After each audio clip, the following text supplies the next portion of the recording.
Hey guys. It can be a really strange experience when you combine one story with another. The Magic Riddle taught us, for example, that if you took several fairy tales and put them into one story, it could be pretty terrible. But what happens when you combine The Incredible Mr. Limpet with Honey, I Shrunk the Kids? You get Help, I'm a Fish.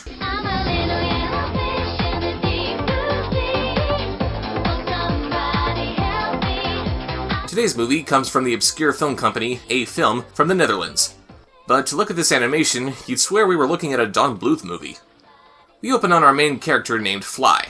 Yeah, I'm sure that name never garnered any taunts or jabs from the kids at school. He's a plucky little scamp who I'm sure we're supposed to find endearing, but that quickly goes out the window once his aunt John Lovitz shows up to babysit.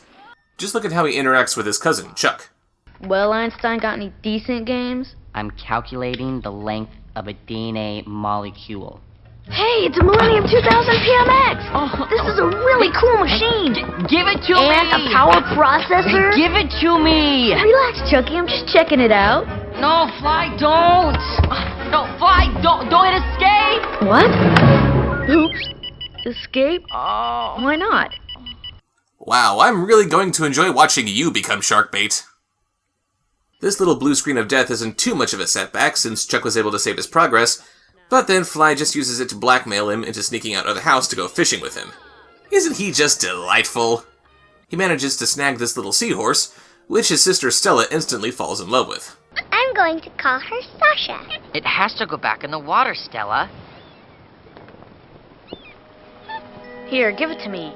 No, Stella, come on. she's mine. She'll die if you don't put her back.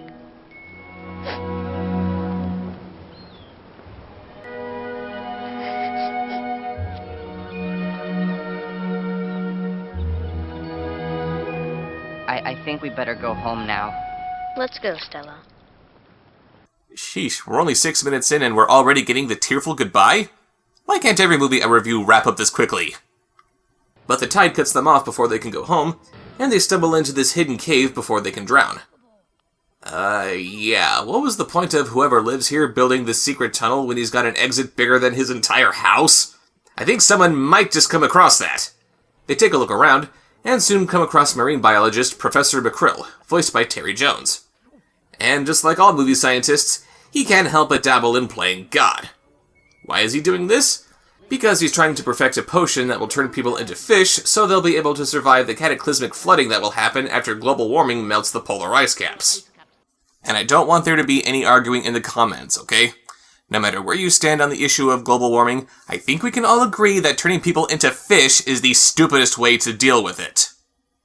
If you want to undergo this remarkable transformation, you'll have to mix a few ingredients. Take the twinkle of a light and the light of a codfish. Ask an octopus for a dash of ink. And some sea anemone from the flower beds of the ocean. Pour it all into a petri dish. And get ready for your gills just before you down a sip of potion. Blend it with the eggs of any fish. So yeah, it would seem that this potion that can turn people into fish is just his own weird recipe for clam chowder. How does mixing a bunch of fish parts together make people turn into fish? This isn't science, it's alchemy! He gets the kids to help him videotape the potion in action, because he doesn't have any assistants who can help him with this. But when he puts the experiment on hold to get the antidote to change it back, Stella drinks the potion, and she turns into a starfish while the others aren't looking. What was the point of him making an antidote to this if he thought that turning people into fish was the key to mankind's survival? Fly tosses her out the window, completely overlooking her skirt and pigtails, since all starfish have those. But when they see what's happened to her, they set out to get her back. And they need to get her back within the next 48 hours, or else the change is permanent. Fly figures that the only way he can find her is to become a fish himself, and when he drinks the potion, he turns into a California fly fish, which, as far as I can tell, isn't a real fish, so why did the movie even bother calling him Fly in the first place? The boat capsizes and Chuck is forced to drink the potion too, and he turns into a jellyfish. Yes, the potion is intuitive enough to turn people into whatever species of fish would either be clever or ironic. You take Stella, you turn her into a starfish. You take Fly, he turns into a California flyfish. So what does Chuck turn into? Because he errs on the side of caution every now and then, that means that he's spineless and ergo has to be a jellyfish. It couldn't turn him into a dolphin because he's the most intelligent of these kids. Nope, he's gotta be a spineless jellyfish. Ha ha ha. By the way, this potion also gives these kids some of their clothes from their human forms to make themselves easier to identify. That sure was nice of it. Speaking of potions, we see this shark and its cleaner fish have a little taste of the antidote, which has this unexpected side effect. What happened? Whoa! What's that sound?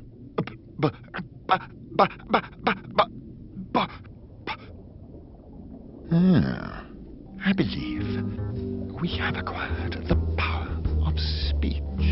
Yeah. This potion doesn't just give fish the ability to speak, but it also somehow makes them learn the entire English language instantaneously. I dare you to tell me that Makrill isn't using some kind of black magic here. And yes, this fish named Joe, seriously, that's his name, is voiced by Alan Rickman. And he looks like Heath Ledger's Joker for some reason. Would you like to know how I got these scars? He deduces that it's the antidote that made him so intelligent, and he figures that he could use it to get fame and power. Stella, meanwhile, has reunited with Sasha, and after Fly and Chuck find her, they run into some other fish who have taken the antidote, who are waiting for a bus to arrive. And to get onto the bus, which is just a larger fish who is totally fine with relegating his life as such, they have to pay a fare made up of a couple of clams. My god, they're using money too? How long will it be before they develop nuclear weapons? Here, keep the change. Just a second. These are not valid. Not valid? You'll have to get off. What? Chuck, give me your glasses. Here then, have these transatlantic, transpacific, worldwide, oceanic approved deluxe coins. Very well then. Here are the tickets. Hold on. These two are less than 6 years of age. They ride for free. Oh, yes. Of course.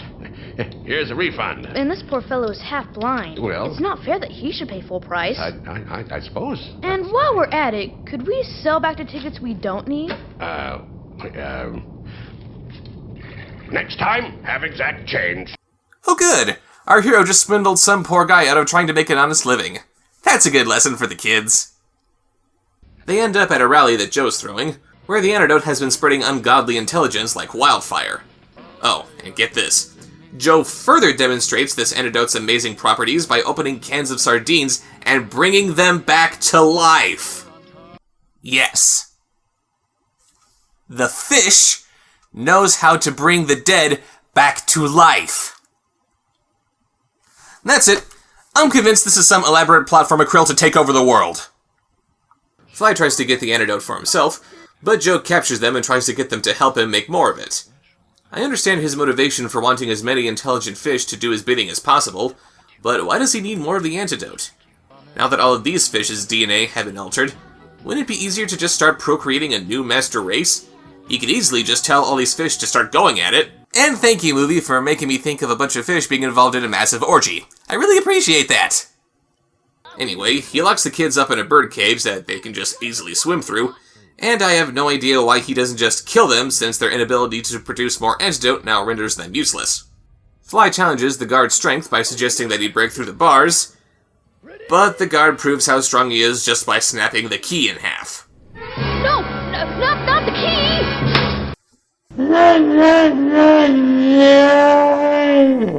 But they do get out with a little help from Sasha, and they make a clean getaway. They still need to get the antidote to become human again, so what do? Fly somehow remembers that song that Makrill was singing before, and they start gathering the various ingredients to make their own antidote. Yes, impossibly clever, but how do you know how to prepare all of these ingredients? You never sang about that part. So they brew up some more antidote thanks to the power of the montage, and then Joe and his minions show up to take it from them. Their parents, meanwhile, have followed their trail to Makrill's lab just in time for Makrill to make it safely back to shore and lead them out to find the kids. They try to escape with the antidote, but then...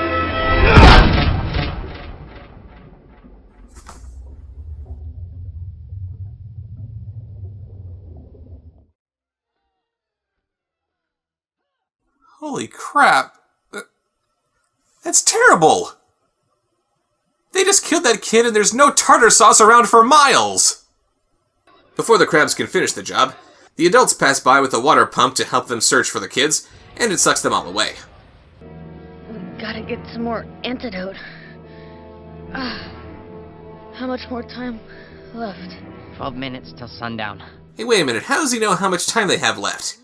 Yes, Makrill told them that they need to get the antidote within 48 hours, but how can we have that ticking clock down to the minute when he doesn't know exactly how long it's been since Stella became a starfish? Chuck figures out a plan to get back into the lab through the water pipes, but before they can go, Stella has to say goodbye to Sasha. Again.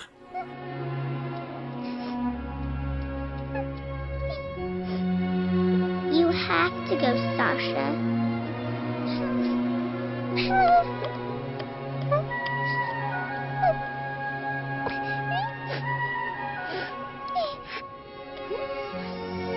No, Sasha, go now. I'll miss you, but you have to go.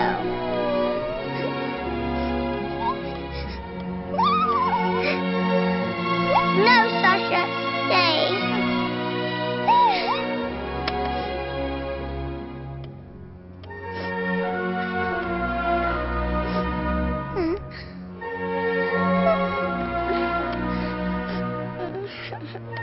Goodbye, Sasha.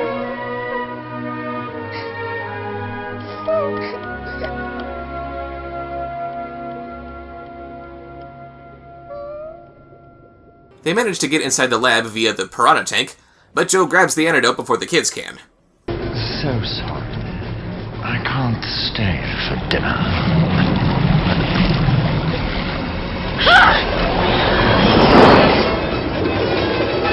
Take that, you sawtooth sucker!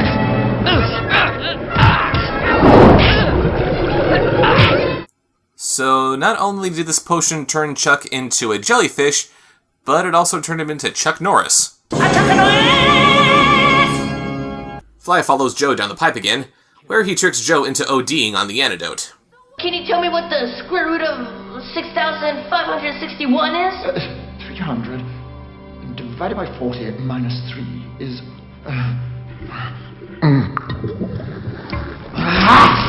81! Yeah, but do you know what happens if an object travels at the speed of light? It turns into pure energy. My god, he's turning into John Merrick! I am not a cleaner fish. What happens to a fish if he drinks too much antidote? It becomes... human! Can a human breathe underwater? Of course not!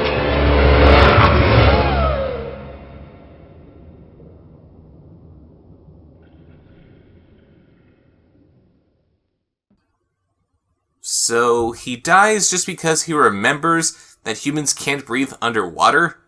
How very Cartesian.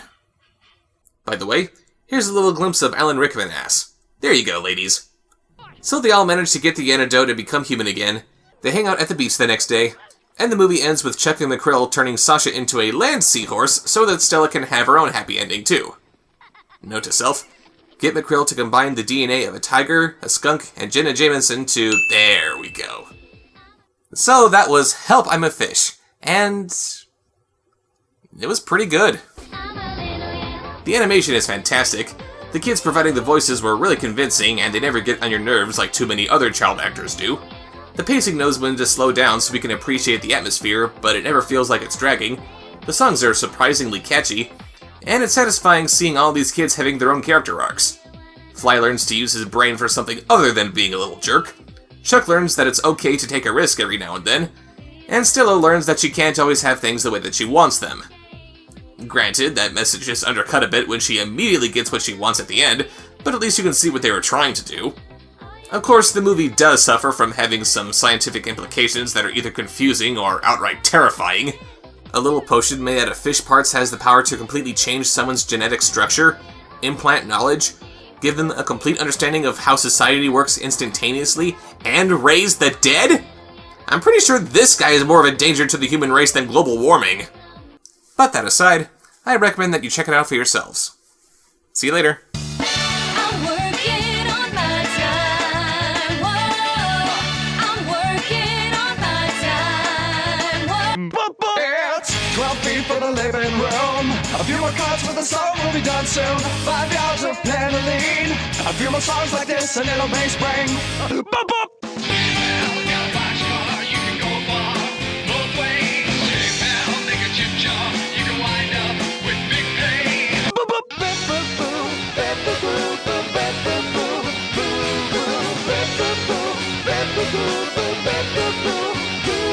Oh, my back. Oh, gracias, montage. Now I'm off to give mousy-looking girls makeovers just in time for the prom! Not so fast, montage. Oh no! It's my evil nemesis and credits man! Quickly, let's all get out of here before he...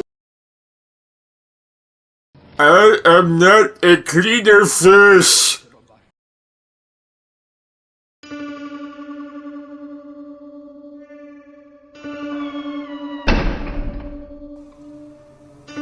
Subscribe, like, follow, comment, share.